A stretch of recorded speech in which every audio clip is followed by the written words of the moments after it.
Olá, gente, tudo bem? Como vocês estão? Vamos lá para mais um devocional Café com Palavra. Eu já estou aqui, ó, com o meu cafezinho, com o meu estudo. E é claro, né, pedindo sempre a direção do Espírito Santo de Deus para falar conosco. Eu já tenho uma palavra que vai trazer muita esperança para você, principalmente se você está numa fase difícil, uma fase de silêncio. E você pode estar pensando aí que Deus desistiu de você, te abandonou, te rejeitou, mas não, pode ficar tranquila, é só por um momento. E a palavra de hoje, ela fala justamente disso. E eu tenho uma pergunta para você: você acha que Deus te esqueceu? Não, Ele não te esqueceu. Ele só está num silêncio momentâneo. Ele só está esperando a sua reação. Ou a sua não reação, né? Muitas vezes o silêncio de Deus é justamente para ver se a gente vai gritar, espernear, fazer com as nossas próprias mãos, né? Se desesperar. O silêncio de Deus, ele é pedagógico, como muitos dizem, né? E hoje nós vamos falar sobre o silêncio de Deus, que está lá no livro de Isaías, no capítulo 54. A gente poderia intitular aqui como o cântico do final do deserto. E como é difícil, né? Você tá ali passando no silêncio de Deus, no deserto, e você ter que se alegrar. Aí você fica esperando que Deus faça algo para você se alegrar. E Deus está esperando você se alegrar para Ele fazer algo na sua vida, né? Para Ele cumprir uma promessa na sua vida. Porque se Deus te entrega algo com você amargurada, você vai estragar isso. Você está tão acostumada com o deserto, com o silêncio, com as reclamações, com a murmuração, que você vai estragar. Então, se Deus te dá uma bênção agora, você não vai comemorar glorificando o nome do Senhor, mas você vai comemorar com uma vingança, né? Né? Esfregar na cara dos seus inimigos. E Deus não faz isso. Deus, ele exalta o próprio nome dele a partir das nossas vidas. Então, nós vamos aprender algumas coisas aqui sobre o silêncio de Deus. Eu já te perguntei, você acha que Deus te abandonou? Deus não te abandonou. Ó, Isaías 54 começa assim: canta alegremente, ó estéril, que não deste a luz.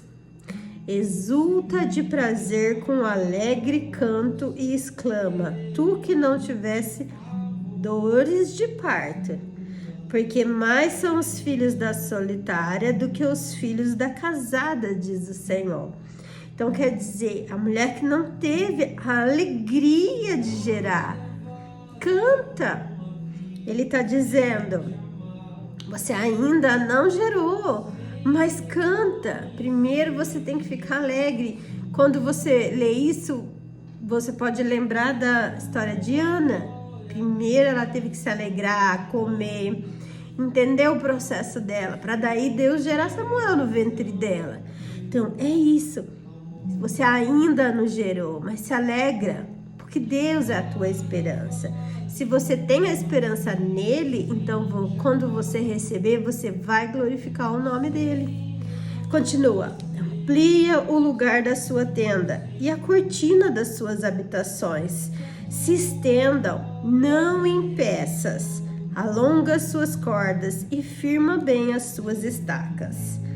O que ele está dizendo aqui? Para você começar a ter esperança, aumenta a sua expectativa, continua sonhando, se visualiza recebendo a sua bênção, recebendo a promessa, sabe? Visualiza as coisas começando a dar certo.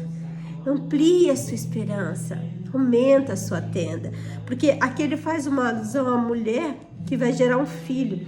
Então ela tem que fazer o que? Aumenta a sua tenda, a família vai aumentar. aumenta a casa. Alonga suas cordas, firma as estacas, né? Coloca mais distante uma tenda, né? Você já viu armar uma tenda, né? Estica a corda e coloca a estaca no chão, firma lá, aumenta, né? Alarga a esperança. Ali ele tá dizendo, a casa vai aumentar, a família vai aumentar, então aumenta a casa. A promessa vai se cumprir. Então começa a se alegrar, aumenta a expectativa, continua acreditando, porque transbordará a sua mão direita e a esquerda. A tua posteridade possuirá as nações e fará que sejam habitadas as cidades assoladas. Então quer dizer, vai ampliar, vai aumentar. Vai transbordar a mão direita, a mão esquerda. Acho tremendo, né? Porque mão direita fala de trabalho e mão esquerda fala de receber. Mão direita fala de dar, mão esquerda fala de receber. Então você vai ter para dar, porque você vai receber muito. E você vai receber muito, você vai dar muito. Ou seja, é sempre uma via de mão dupla. Quanto mais você recebe, mais abençoador você tem que ser. Porque quanto mais abençoador você é, mais você recebe. E achei tão tremendo ali no verso 2, ele diz, não impeças, né? Não impeças, não impeças. Muitas vezes nossos pensamentos estão impedindo a nossa bênção. Ana impedia a sua bênção.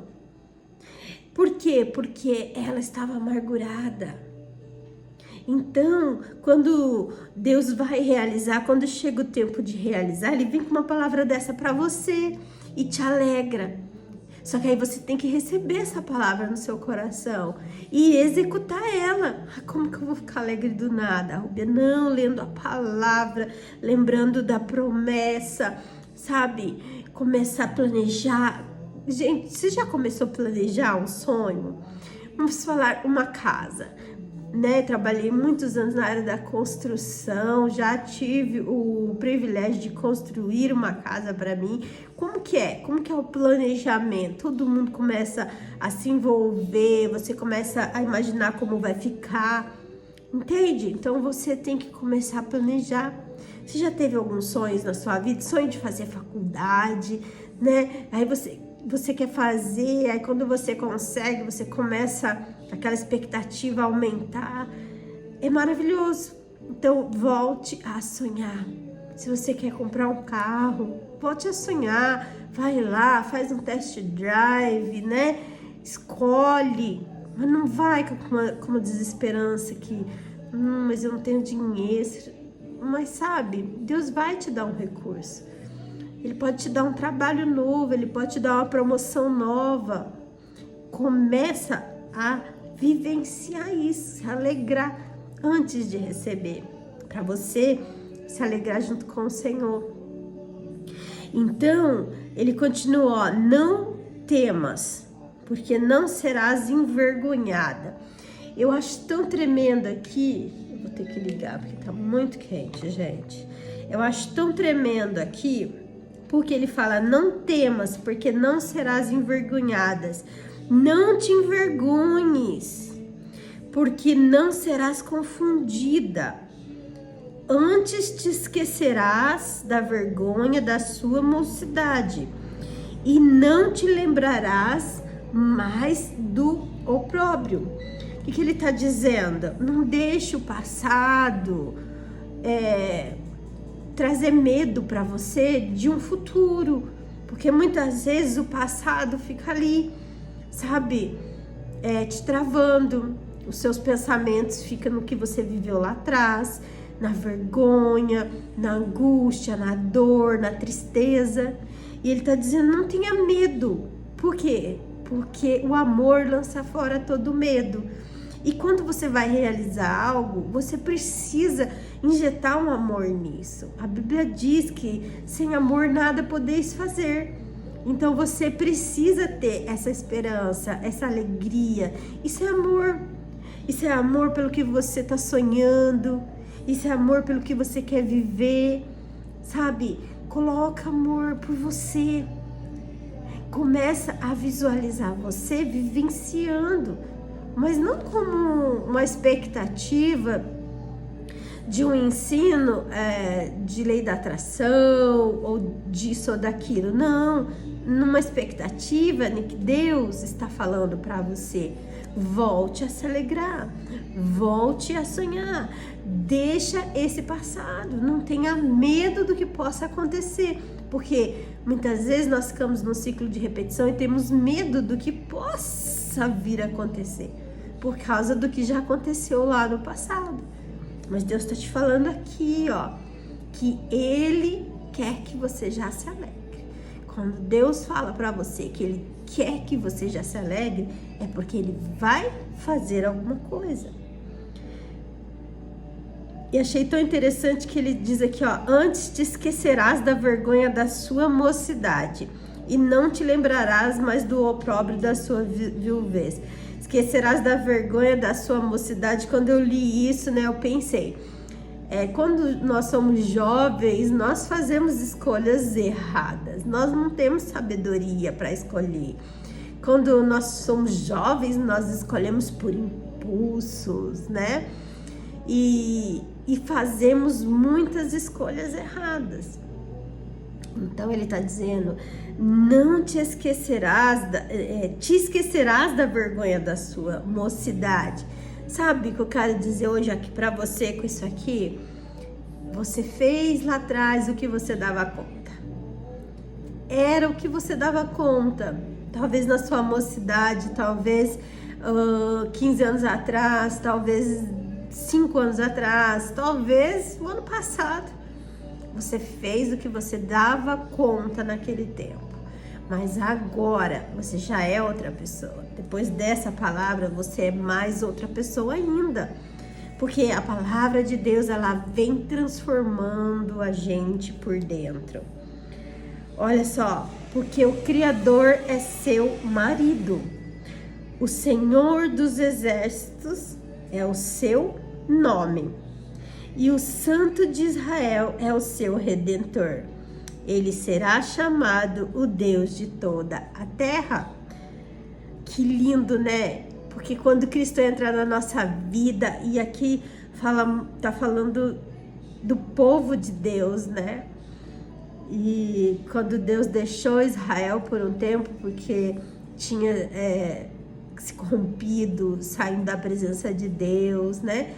E Deus deixou Israel por um tempo, mas depois ele vem e diz, né, seu Criador, o Redentor, ele vai ser o seu remidor. Quando Deus entra na sua vida, ele muda a sua história. É isso que está dizendo aqui, porque o Senhor te chamou como uma mulher desamparada, triste de espírito, como a mulher da mocidade, né? Aquela que é desprezada, que ninguém quer, diz o teu Deus. Então, Deus não despreza. Deus não despreza. Muitas pessoas desprezam pessoas no mundo.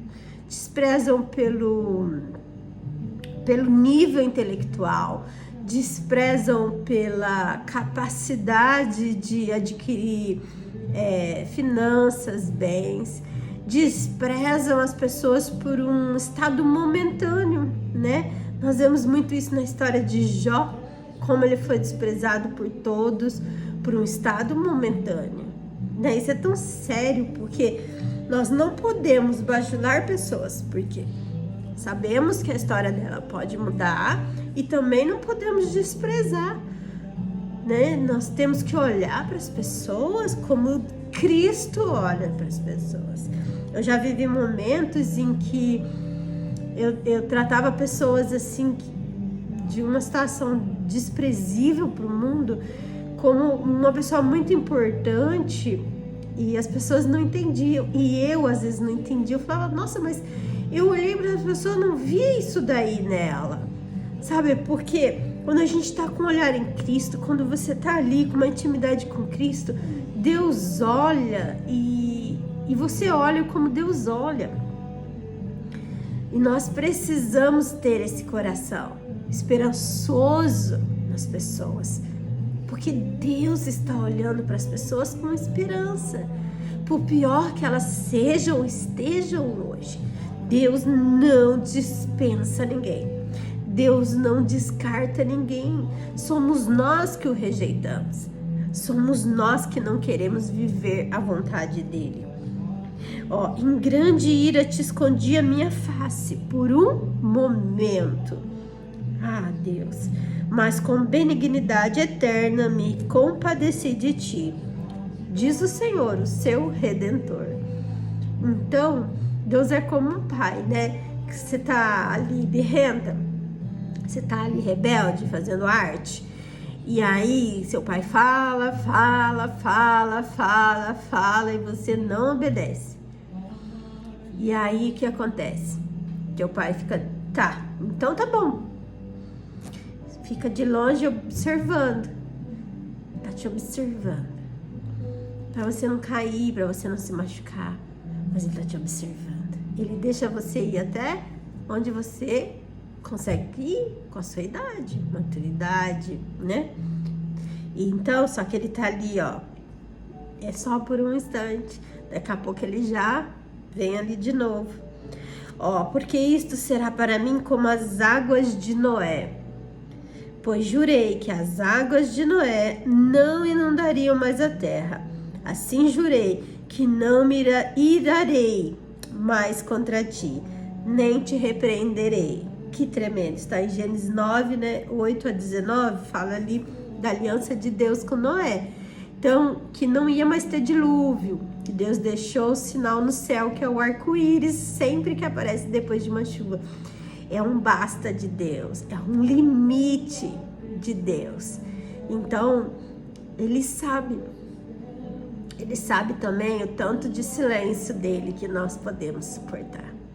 Já vivi momentos de silêncio de Deus, de pensar realmente que Deus tinha me esquecido, que tinha me abandonado. E eu falava, Deus, isso aqui tem que ter um limite. Só que eu não sei se eu vou suportar. Quando é que o Senhor vai falar de novo comigo? Então, existem fases de silêncio de Deus que você pede resposta e não vem. E eu queria entender de você, como você é nessa fase. Porque nessa fase vem o desespero. Tem fases de Deus que a gente vivencia que não é pra gente fazer nada.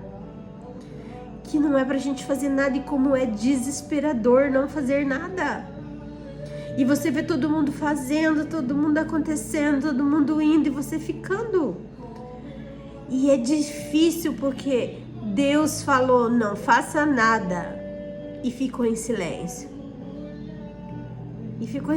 Tem um teste que me lembrei agora das crianças, né? Que é o teste de confiança, que os pais colocam um doce, um chocolate, na maioria das vezes, aqui na mesa, e diz para o filho, eu vou até o banheiro, não coma até eu voltar. E aí o pai vai até o banheiro, deixa uma câmera filmando para ver a reação. Você fica agoniada junto com a criança? Eu fico agoniada. Eu falo, meu Deus, vai pegar. Não, agora não aguenta. E aí às vezes a mãe lá dá um gritinho, já tô indo. Aí faz assim de novo, né? Então, é mais ou menos isso, quando Deus está em silêncio conosco, nós estamos ali, não podemos fazer nada. Ele não fala vai, ele não fala fica, ele não fala faz isso, faz aquilo, ou não faz, ele não fala. Quando é desesperador. Teve momentos que eu disse para Deus, Deus, pelo menos fala para mim que não é para eu fazer. E Deus não falava nada. É desesperador, porque a pressão de fora, muitas vezes, vem te fazer se movimentar em tempo errado. Então, a pressão vem. Muitas vezes até de você ouvir, não, mas não foi Deus que falou isso. Muitas vezes até das pessoas virem e falarem, colocarem à prova até a sua fé. Porque você fala, né? Principalmente se você nunca viu ninguém passar por isso. Principalmente se você está no meio, às vezes até evangélico, religioso, em que nunca ninguém vivenciou o que você vai vivenciar. E aí o seu processo é totalmente inédito. O teu processo, ninguém viveu ali. Eu um dia disse para Deus, falei, Senhor, me dá uma referência, porque eu não vejo, nunca vi ninguém viver isso. E aí é desesperador. É desesperador você ser inédito em algo. Pergunte para as pessoas que fizeram algo inédito.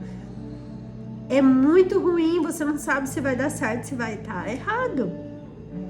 E os planos de Deus para a nossa vida são assim, inédito.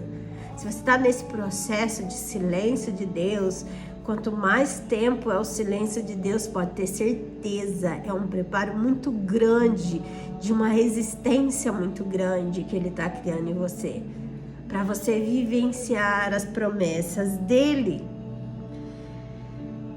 Então, olha, daí ele disse sobre a aliança de Noé. Ele fez uma aliança com Noé e ele disse para Noé que nunca mais ia ter as águas de Noé. Ele disse, porque as montanhas se desviarão e os outeiros tremerão, né? Olha, mas a minha benignidade não se desviará de ti, e o conserto da minha paz não mudará, diz o Senhor, que se compadece de ti, ó oprimida, arrojada com a tormenta e desconsolada. Nossa, meu Deus, olha, é uma analogia que ele faz com uma mulher abandonada, uma mulher que não teve filho, porque naquela época a mulher, por exemplo, ficou viúva, não teve filho homem, ela tá fadada a ser abandonada ali. Por quê? Porque as mulheres não podiam ir atrás dos seus recursos, eram os homens que iam.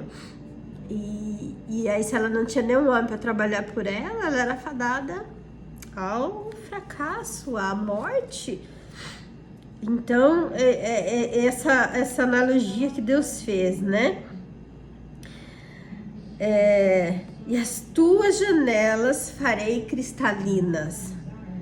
Muita analogia que Deus usa aqui em Isaías, né?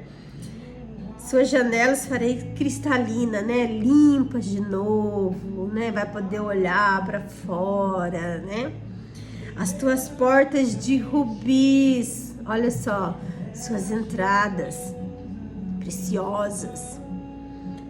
E todos os teus termos de pedras aprazíveis, todos os teus termos, limites, muros, proteção, né?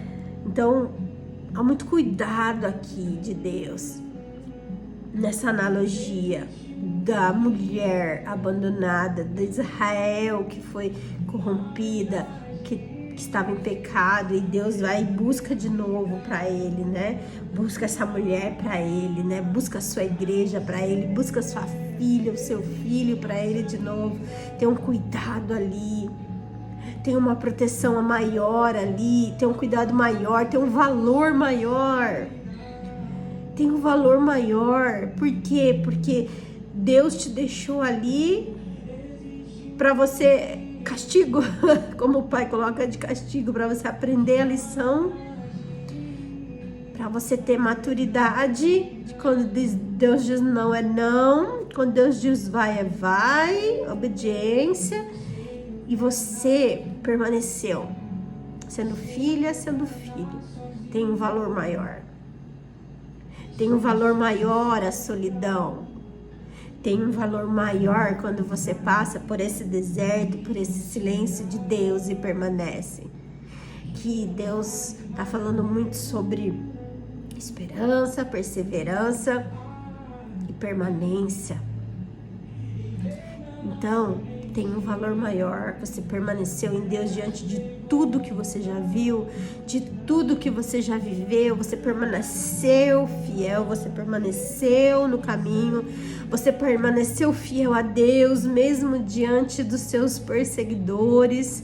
Você permaneceu confiando em Deus, que mesmo no silêncio Ele está fazendo alguma coisa. Mesmo no silêncio Ele está te observando. Tem um valor maior. É precioso. Olha, todos os seus filhos serão discípulos do Senhor. E a paz de seus filhos será abundante.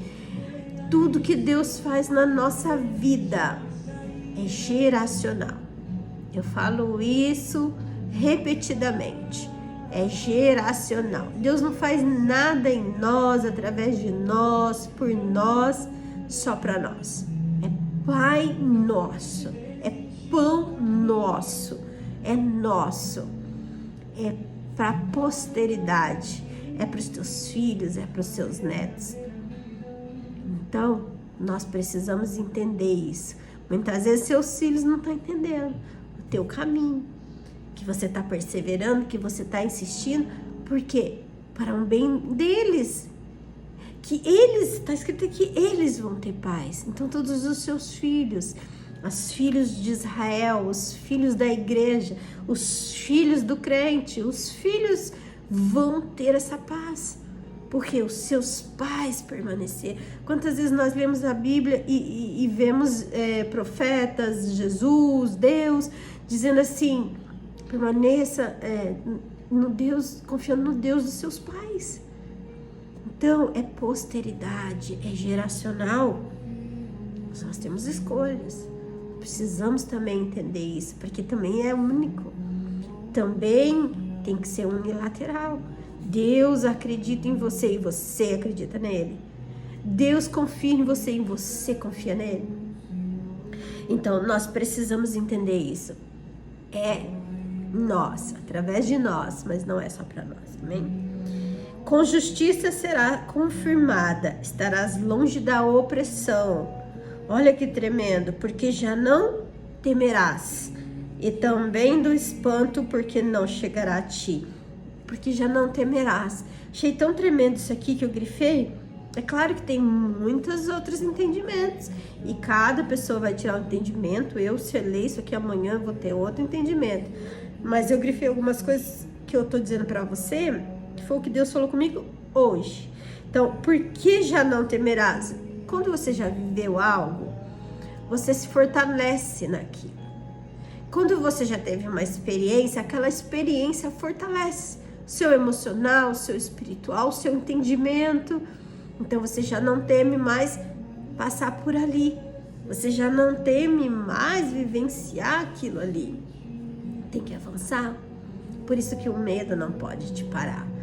O medo, ele pode sinalizar algumas coisas nas nossas vidas, mas nunca nos parar. Amém? Eis que poderão vir a juntar-se, mas não será por mim. Quem se ajuntar contra ti, cairá por amor de ti. Então, mesmo que venham contra você, se você permanece em Cristo, se você vivenciou tudo isso, permaneceu, perseverou, tá cheio de esperança, tá com alegria no Senhor ainda, você não vai precisar temer nem os seus inimigos, porque eles vão chegar perto de você, vão ver tanta esperança, tanto amor, que eles não vão permanecer ali, porque não é mais casa desolada, não é mais casa sem porta, não é mais casa sem proteção, porque Deus está ali. E você agora tem uma confiança em Deus e em você, porque você vivenciou esse deserto. O deserto, ele serve para trazer muita confiança em nós, não em nós somente, mas nós no sentido de a gente olhar para nós e tomarmos decisões, fazermos escolhas corajosas. porque nós olhamos mais para o Senhor e não para as circunstâncias, e não para os cobradores, e não para aqueles que vêm gerar injustiça, e não para aqueles que vêm apontar o dedo. Então você começa a ter confiança em você tomar decisões e fazer escolhas, porque você já fez escolhas erradas lá atrás. Então hoje você sabe muito bem as consequências, você sabe como é doído o silêncio de Deus, você sabe como é complicado. O filho que já ficou de castigo, depois ele não vai mais aprontar aquela arte que ele aprontou, não é verdade? Por quê? Porque ele sabe como é ruim não ter aquilo que ele quer ter. E eu não tô falando de bênção, eu tô falando da presença do Senhor. Ficar no silêncio é como se você estivesse, para você, o sentimento é de que Deus não está ali com você. Isso é horrível. E como a gente ama a presença do Senhor, a gente anseia por isso. E a gente diz: Senhor, nunca mais eu quero viver esse silêncio. Porque é tão maravilhoso você viver esse renovo, esse recomeço com o Senhor, essa alegria de sentir Deus, essa alegria de Deus voltar a falar. Lembre-se, não estou falando que Deus não estava mais com você, mas Ele estava te observando e te treinando. E é agoniante. Mas agora o próximo silêncio é diferente, porque você já sabe que é só silêncio, que Ele está ali, que é só para você ficar quietinha, que é só para você observar, porque nem todo silêncio de Deus é castigo, nem todo silêncio de Deus é porque você errou. Muito pelo contrário, às vezes o silêncio de Deus é porque você foi inocente demais. Às vezes o silêncio de Deus é porque você confiou nele de menos e em você. Você confiou mais no que estavam te falando. Isso não é pecado, mas isso traz consequências para a sua vida. Deus sabe o que foi inocência tua e o que foi maldade do outro. Então, muitas vezes o silêncio de Deus é porque é para te guardar, é para te cuidar, porque você é como a menina dos olhos de Deus, porque você é filha, você é filho. E Deus está te guardando. Deus me deu uma palavra tão tremenda no momento que eu estava, alguns anos atrás, passando algumas situações de escolhas por minha inocência. E Deus falou comigo sobre o cuidado de Deus, guardar, como Deus nos ensina a guardar o coração na inocência. Porque Deus está cuidando de nós e Ele sabe a intenção dos nossos corações e da intenção do coração daquelas pessoas que quiseram o nosso mal também, até daquelas que fingiram ser bem, mas na intenção do coração era mal. Deus conhece e isso é que importa. Eis que criei o ferreiro que assopra as brasas no fogo. É muita analogia nesse texto, é maravilhoso. E que produz a ferramenta para a sua obra. Também criei o assolador para destruir. Não, Deus é maravilhoso, né? Nas suas analogias. Ele é Deus, Ele cria ferramentas. Às vezes a ferramenta dele é fogo, né? É martelo, como afia a faca, né? A espada. Põe lá no fogo e depois a marreta, né? Lá no fogo e marreta, né? Tem que suportar, tem que entender que é um processo. Então ele também cria as ferramentas, ele coloca pessoas para criar ferramentas. Então muitas vezes ele olhou para você e disse: você vai criar algo novo, você vai criar algo inédito que ninguém nunca fez, mas a partir de você vai começar. Só que daí você não confia, você não acredita que Deus pode usar você. Porque nós, quando olhamos para nós e vemos a nossa humanidade, minha irmã, que isso, meu irmão? A gente, se você olha com os olhos reais, não ideais, você consegue ver essa incapacidade, né? Nós somos incapazes de muitas coisas, mas Deus pode nos tornar capazes. Deus pode colocar ferramentas nas nossas mãos. Toda ferramenta e essas ferramentas que vêm contra você, Deus também já sabe. Deus permite muita coisa. Olha, toda ferramenta preparada contra ti não prosperará. E toda língua que se levantar contra ti em juízo, tu a condenarás. Tu a condenarás. Esta é a herança dos servos do Senhor e a sua justiça que vem de mim. Nós temos que olhar aqui, né, para nós, né? Porque que Deus vai encontrar em nós quando os nossos inimigos vierem contra nós, né? Quem vai nos defender? Nós mesmos. Quem vai estar à frente quando os inimigos vierem com armas preparadas para nos destruir? A nossa confiança está em quem? Em nós mesmos, nas nossas forças ou no Senhor? Eu já passei situações da minha vida assim que eu não podia fazer nada porque eu nem sabia o que estava acontecendo. E eu tinha aquela vozinha que dizia que algo estava errado. E olha, isso é uma das capacidades que Deus moldou em mim, talvez aperfeiçoou em mim, para que eu aprendesse a dar ouvidos para essa vozinha, mesmo diante da pressão. E é tão impressionante porque hoje a pressão aumentou, então às vezes eu escuto uma vozinha e é assim, automaticamente vem uma enxurrada de coisas contra pessoas.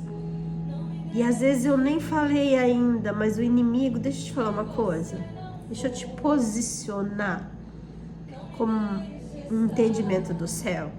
Os seus inimigos, eu tô falando de inimigos espirituais, eles já sabem muita coisa antes de você, porque eles são espirituais e você é carnal.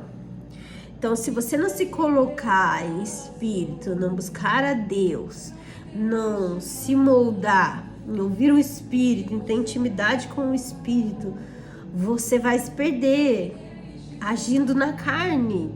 Você vai ser confundida. Então, você precisa estar em Cristo para os seus inimigos não te atingirem, para as ferramentas não prosperarem contra você. Porque ele já entendeu que você aprendeu muita coisa, mas aí ele faz o quê? Vai usar você contra você mesmo, que é você indo contra a vontade de Deus, você desobedecendo, você não indo procurar Deus para fazer coisas, decidir, tomar decisões, fazer escolhas. Então você precisa estar em espírito. E eu aprendi muito a dar ouvido a essa vozinha assim, né? Que algo dentro de nós diz, tem alguma coisa aqui que não tá certo. Ou tem alguma coisa aqui que eu tenho que fazer. Ou tem alguma coisa aqui que eu tenho que deixar de fazer. Sabe por quê? Deus está dentro de nós. Ele é um Deus tão grande que se faz pequeno para entrar dentro de nós. Então essa vozinha era uma voz interior, é o próprio Deus. É aquele vazio que é do tamanho de Deus, que se você não preencher, vem o desespero, vem a agonia, e você não consegue tomar decisões certas, você não consegue ir na direção certa. Você tem que desacelerar, você tem que entender, e você tem que copiar Deus. Deus entra em silêncio para nos observar. E nós precisamos entrar em silêncio para observar os nossos inimigos. Nós precisamos. Os nossos inimigos é que tem que se desesperar a hora que chegar na nossa presença. Não por nós, mas por saber que nós estamos ali, ó, na quietude.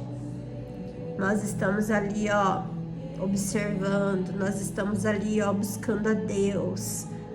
Muitas pessoas do mundo julgam porque nós só estamos buscando a Deus, porque nós, tem algo que eu gosto de dizer que é 99% buscando Deus e 1% agindo.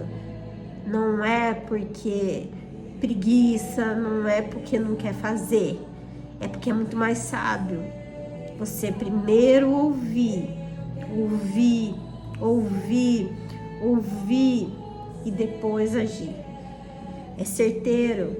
E às vezes isso demora tanto e é nos últimos instantes. Ai, Jesus.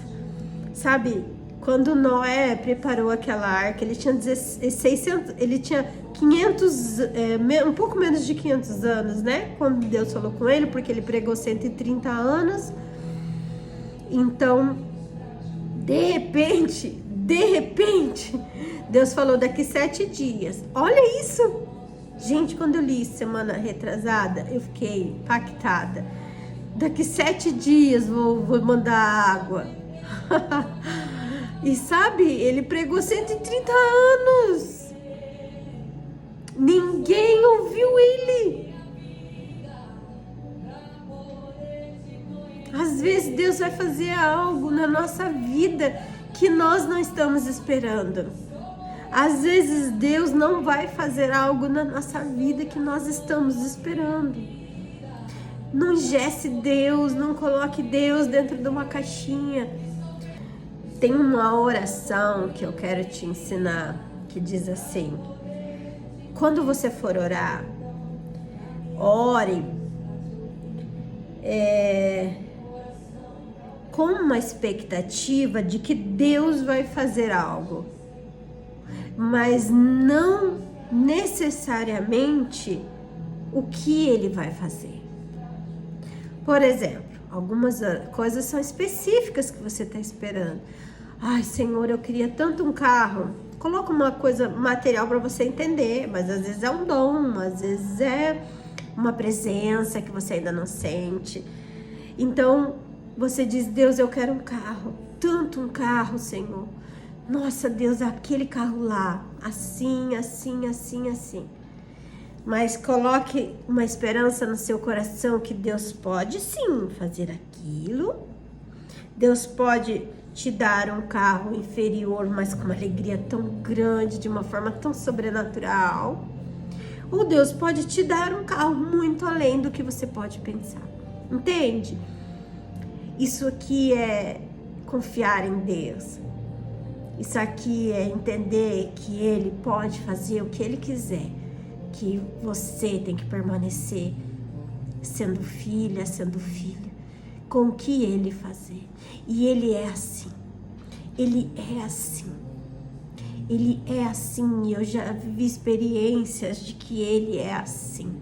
Quando eu necessitei de ajuda, eu precisei pedir ajuda para alimento na minha casa.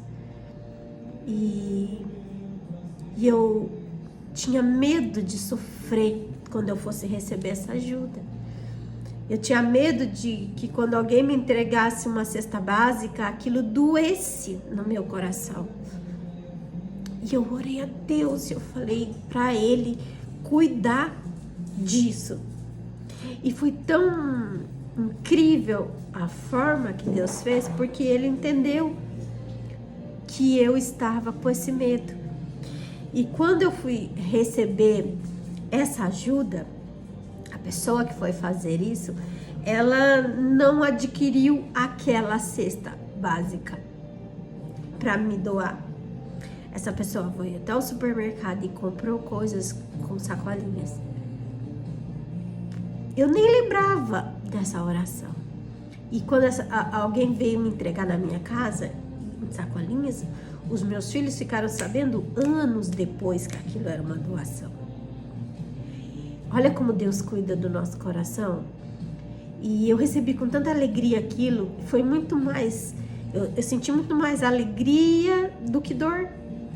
E eu senti tanta alegria e recebi que muito tempo depois é que eu lembrei e falei, poxa, eu me lembro que eu senti, que eu achei que podia sentir dor de receber uma cesta básica. E Deus é assim. O que nós precisamos é estar com o coração limpo e puro com o Senhor. É falar para Ele tudo, até os nossos pecados. Dizer, Senhor, eu pequei nisso, nisso, nisso. Me ajuda a me livrar disso. Me ajuda a me libertar disso, Senhor. E aí, você vai tendo esse coração com Deus, de poder falar tudo para Ele. Deus, nossa, Senhor, eu vi isso, mas eu senti isso. Nossa, sabe? É um pai que você deita no colo e fala para ele o que você tá sentindo. Você não tem vergonha de falar as coisas para um pai. Aquele pai que é um pai, que é saudável, que tem relação com o filho. Às vezes você vai primeiro precisar construir isso na sua vida para depois conseguir ter uma relação assim com Deus. Mas Deus está falando aqui, né, em Isaías 54, que Ele deixou essa mulher por um momento ali, mas que Ele a resgataria, né? Que Ele a traria para perto. Deus estava falando do povo de Deus, né? Do povo de Israel, que Ele iria trazer para perto de novo, né? E que ia ser mais gloriosa, ia ser mais ornada, mais protegida, né? Mais cuidada, mais limpa, mais protegida do que nunca. E que a alegria dela, né, seria muito maior do que a sua dor. Então, eu vou encerrar dizendo para você: não temas, você vencerá a vergonha. Não temas, você vai superar a sua dor. Não temas, diz o Senhor para você hoje. Se hoje é o seu momento de dor, não temas. Porque quando Deus tirar você dessa fase, desse momento, você pode ter certeza que Ele vai dizer para você: alarga sua casa, alegra seu coração, melhora os seus pensamentos, porque eu, o Senhor, voltei a falar com você. Eu, o Senhor, vou tirar você desse ambiente. Eu, o Senhor, vou fazer você esquecer tudo que você vivenciou de dor. É tão tremendo viver experiências assim com Deus, que você vive situações que você fala que parece que nunca vai passar. E que parece que se você vivenciar o dobro de anos lá na frente, não vai ser suficiente para trazer uma alegria. E quando você vê, às vezes, algumas horas de alegria naquilo que Deus faz, apaga todo o passado de dor. Confia nessa palavra. Começa a se alegrar, a trazer uma esperança, a sonhar de novo, a olhar para o futuro, a olhar para frente, a olhar porque lá já está Deus, teu Pai, de braços abertos, esperando você, com uma bênção na mão, uma surpresa maravilhosa que você não pode nem imaginar ou pensar. Amém? Fica com Deus. Um beijo grande no seu coração. Pai, que esta palavra seja uma semente no coração dessa pessoa, que ela venha a germinar, a brotar, Senhor, dar uma árvore com lindos frutos, cheios de esperança na palavra de Deus. Fica com Deus. Um beijo grande no seu coração.